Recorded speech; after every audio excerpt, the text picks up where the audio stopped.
Hi, my name is Aspen Morgan, and this is my presentation for case study 1. Whoops. So first we'll go over the client profile, and I would like to say that the name I'm using is not a patient that I know. I just made up the name for the class purposes. So Jake is a 5-year-old boy with an autism diagnosis. He is currently receiving services at an ABA clinic. So before he came to this ABA clinic, he had not had any ABA services prior. So, and since he is completely nonverbal, and the only sound he could say when he started was "ba," like B-A, "ba." That was the only verbal communication that he had. So he did not have any exposure to PECs or an AAC device when he had started. And so with Jake, we noticed that he grabbed the therapist's hands a lot and would pull them to where he wanted to go, or have them like reach up to an item that he wanted access to that he didn't have access to. So, which this is very common with kids that are nonverbal, but they know what they want.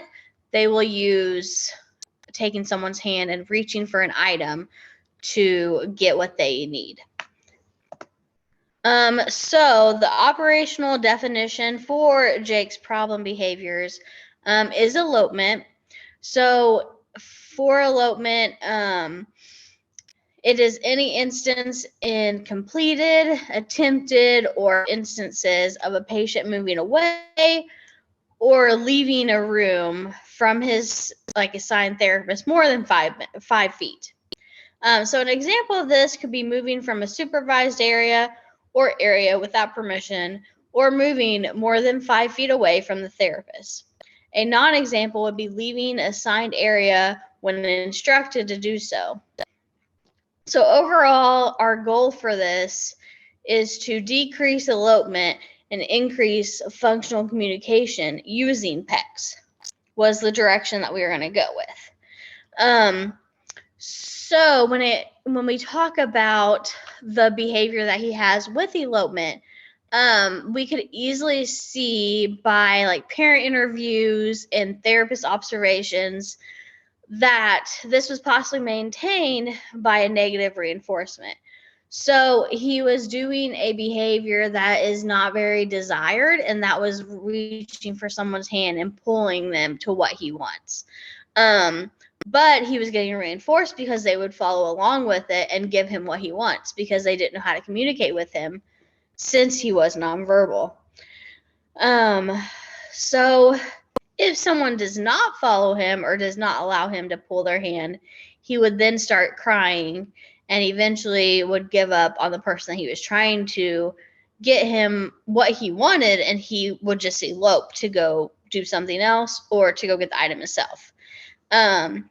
This would be a potential contingency that has happened and was learned and then eventually has been maintained, because everyone seems to follow him to help him figure out what he's needing, what he wants, so they can help him by him pulling somebody to the desired location, the desired tangible.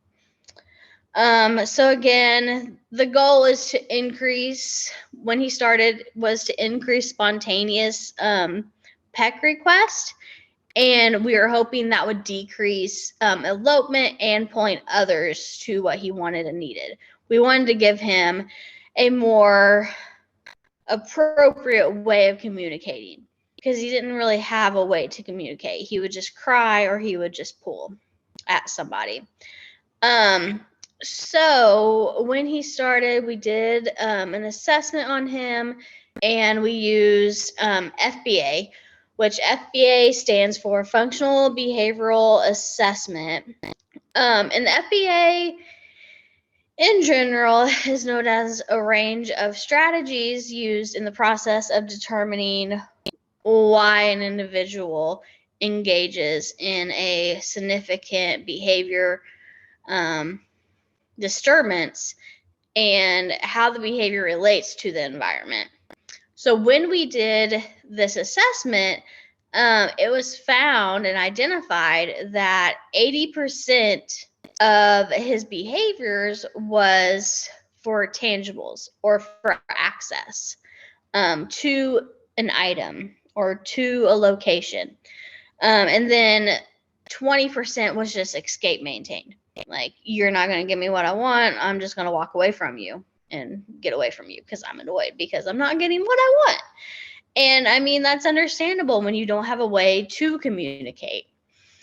So going on to the intervention, so far we have taught him how to use PECS. And PECS does stand for Picture Exchange Communication Systems. Since he has started, we have taught him phase 1 and phase 2 of PECS. And now he is working on phase 3 of PECS, which is discriminating between two different picture items. And he's been doing awesome with that in general. So this patient, since we were working on his maintained elopement from like not getting what he wants or going to, get access to what he wanted himself, we started using a leave PEC. So this way we taught him, like, if he wanted to leave, like, we want to teach him to ask permission. Because, if you're in public or at school one day, like, he needs to let someone know that he's leaving for safety reasons, since he does not communicate vocally. We will eventually start phase 4, which is super exciting. But also, let's talk about motivating operations. For motivating operations, we used a tablet as an EO. This way, we are getting an increase in spontaneous PECS request for preferred items rather than reaching for someone's hand and pulling them to what they may want. For the EO, we are wanting to increase the desired behavior, and then in return, Jake will receive an increase in the desired tangible. So next is schedule of reinforcement, B5. Since Jake is new to learning PECS, we are still on a schedule of reinforcement for FR1. At this point, he hands us a PEC, he automatically receives the tablet. So as soon as he travels to his PECS book and discriminates between two picture items and say he picks the tablet, he's really good at picking the tablet, then, he would come over and hand it to us, and then he automatically gets the tablet immediately. Because right now he's still learning the PECS phase. So, and how to use PECS. So if we're not consistent in handing him what he's manning for right away, then he's going to be like, why am I putting all this work in to traveling to a PECS book, handing it to you, and not getting what I'm wanting right away? But then again, since he has started learning so quickly and he does have trouble with being denied access, we will eventually start working on making like a VR3 or something like that. So he'd hand it to us and we'd be like, oh, not right now. And then put it back on the PECS book. And then we could do a few things, have him go back, and be like, oh, yeah, you can have it now. So just learning like when he can have it and when he can't, just to stretch the tolerance of not being given an item. So the maintenance of treatment outcome, B11.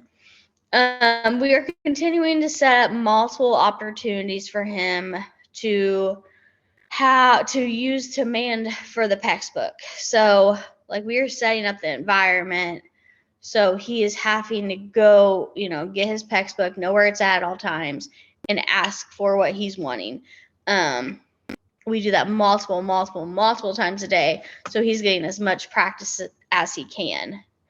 In a short amount of time, Jake greatly increased his spontaneous mans using PEX.